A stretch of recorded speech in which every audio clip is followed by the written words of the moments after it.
Hi అండి, welcome to our channel. నేను మీ MPR. జనంలోకి జగన్, కార్యకర్తల కోసం జగన్, తన నాయకుల కోసం జగన్. ఏ మాట చెప్పుకున్నా ఒకటే అర్థం, ప్రజలలోకి జగన్. మాజీ ముఖ్యమంత్రి వైఎస్ఆర్సీపీ పార్టీ అధినేత వైఎస్ జగన్మోహన్ రెడ్డి గారు ఆయన అధికారం కోల్పోయిన తర్వాత ఖచ్చితంగా తొందరలోనే ప్రజలలోకి వస్తున్నాడని చెప్పేసి మాటలు వినిపిస్తూనే ఉన్నాయి.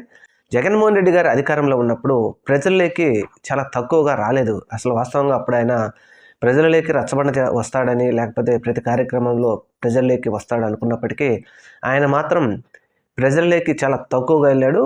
2024 సార్వత్రిక ఎన్నికల ముందు సమయంలో బస్సు యాత్రతో ప్రజల్లోకి మమేకమయ్యాడు. ఆయన ప్రతిపక్షంలో ఉన్నప్పుడు ఎల్లవేళలా జనంలో ఉన్న జగన్ అధికారంలోకి వచ్చిన తర్వాత ప్రజలకు దూరం అయ్యాడని చెప్పాడు. ముఖ్యంగా వారి కార్యకర్తలకు, వారి నాయకులకు కూడా దూరం అవ్వడంతో వారి పార్టీ వారికి ఒకంత అసంతృప్తి వ్యక్తమైందని మేధావులు, వారి కార్యకర్తలు, వారి నాయకులు అందరూ చెప్తూ ఉంటారు. దాని పర్యవసానమే ఆయన 2024 సార్వత్రిక ఎన్నికల్లో ఓడిపోవడం అని చెప్పేసి చెప్తా ఉన్నారు. ఓడిపోయిన తర్వాత ఆయన సమీక్ష చేస్తూనే ఉన్నారు. సమీక్ష చేస్తూ ఆయన ఒకంత ఎక్కువగానే అధికార పార్టీ మీద ఇచ్చిన హామీలను నెరవేర్చడం కోసం పట్టుబట్టడం కానీ, లేకపోతే అసెంబ్లీ సమావేశం మీద కానీ, లేకపోతే తిరుపతి లడ్డు విషయంలో కానీ, కృష్ణా బుడమేరు వరదలప్పుడు కానీ, ఏలేరు దగ్గర కానీ, విశాఖ అనేక సమస్యల మీద ఆయన ప్రజల్లోకి వచ్చి మాట్లాడుతూనే ఉన్నారు. అయితే ఇప్పుడు ముఖ్యంగా జనంలోకి వారి కార్యకర్తల కోసం వస్తున్నాడు జగన్ అని చెప్పేసి విషయం తెలియడంతో వైఎస్ఆర్సీపీ పార్టీ వారికి, వారి అభిమానులు కూడా ఒకంత ఆనందం వ్యక్తం చేసే విషయమే. ముఖ్యంగా జగన్మోహన్ రెడ్డి గారు జనవరి 2వ వారం కానీ 3వ వారంలో కానీ కార్యకర్తల కోసం ప్రతి పార్లమెంటు నియోజకవర్గంలో 2 నుంచి 3 రోజుల పాటు బస చేసి అక్కడే ఉండి ఆ పార్లమెంటు నియోజకవర్గంలో ఉండే 7 నుంచి 8 అసెంబ్లీ నియోజకవర్గాల కార్యకర్తలను, మాజీ నాయకులను, మాజీ ఎమ్మెల్యేలను, మాజీ మంత్రులను అందరితో సమావేశాలు ఏర్పాటు చేసుకొని అక్కడ ఉన్నటువంటి సాధ్యాసాధ్యాలను పరిశీలించి ప్రభుత్వం ఇచ్చిన హామీలన్నింటినీ నెరవేరుస్తుందా లేదా, లేదంటే దీని మీద ప్రజలు ఎటువంటి అసంతృప్తి వ్యక్తం చేస్తున్నారు అనే విషయాలు తెలుసుకోవడం కోసం జగన్మోహన్ రెడ్డి గారు జనవరి 3వ వారంలో తప్పకుండా ఒక కార్యాచరణ మాత్రం జనంలోకి వెళ్ళడం కోసం ఆయన ఏర్పాటు చేస్తూ ఉన్నారు.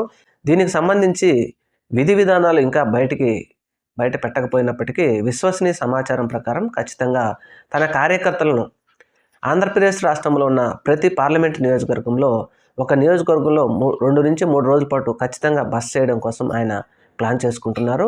ఇది మాత్రం ఖచ్చితంగా ఆయన పార్టీ కార్యకర్తలకు, అభిమానులకు, ప్రజలకు కూడా ఒకంత ఆనందింపజేసే సమయమే. అందువలన చూడాలి మరి జగన్మోహన్ రెడ్డి గారు ప్రజలలోకి వస్తే ప్రజల స్పందన ఎలా ఉంటుంది. ఇప్పటికే మనం చూస్తూనే ఉన్నాం. జగన్మోహన్ రెడ్డి గారు ఎక్కడికి వచ్చినా లక్షలాది మంది జనం వచ్చి ఆయనను ఆదరిస్తూ ఉన్నారు, అధికారంలో ఉన్నా లేకపోయినా. ఎందుకంటే ప్రజలు చెప్పేది ఏంటంటే జగన్మోహన్ రెడ్డి గారు చేసిన సంక్షేమ పథకాలు ప్రజలు అలా ఉండిపోయినాయి.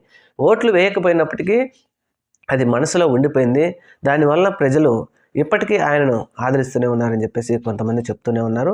దీనికోసము వారి కార్యకర్తలను ఆదుకోవడం కోసము ఇప్పటికీ వైఎస్ఆర్సీపీ సోషల్ మీడియా యాక్టివిస్టుల మీద జరుగుతున్న చర్యలు ప్రభుత్వం ఉక్కుపాదం మోపుతూ ఉండడంతో వారిని కూడా ఆదుకుంటూ ప్రతి ఒక్కరికి ధైర్యం నింపుతూ ఖచ్చితంగా మనం మళ్ళీ కొంతమంది ఏంటంటే జమేలీ ఎన్నికలు అంటున్నప్పటికీ జమేలీ వచ్చినా రాకపోయినా 2029 ఎలక్షన్ల కోసం తన కార్యకర్తలను, తన నాయకులందరినీ సన్నద్ధం చేయడం కోసం జగన్మోహన్ రెడ్డి గారు జనంలోకి వస్తున్నారు. ఖచ్చితంగా 100కు 100% జనవరిలో జగన్మోహన్ రెడ్డి గారు జనంలోకి రాబోతున్నారు. జనంలోకి వచ్చి ఆ తర్వాత మరి ప్రభుత్వం మీద ఎటువంటి వ్యాఖ్యలు చేస్తారు, ప్రభుత్వం ఇచ్చిన హామీలను, ముఖ్యంగా ప్రస్తుత ప్రభుత్వం అధికారంలోకి రావడం కోసం సూపర్ 6 హామీలు ఇస్తూ జగన్మోహన్ రెడ్డి ఇచ్చిన హామీల కంటే ఎక్కువగా మేము ఇస్తాం అంటూ హామీలు ఇచ్చి ఆ హామీలన్నింటినీ నెరవేర్చారా లేదా అనేది ఈ 6 నెలల్లో ప్రజలకు ఇప్పటికే తెలిసిపోయింది. కాబట్టి వీటన్నిటి మీద ప్రభుత్వాన్ని ఎండగడుతూ తన పార్టీ కార్యకర్తలను, నాయకులను సన్నద్ధం చేయడం కోసం జగన్మోహన్ రెడ్డి గారు మాత్రం జనంలోకి వస్తున్నాడు. జనవరి 3వ వారంలో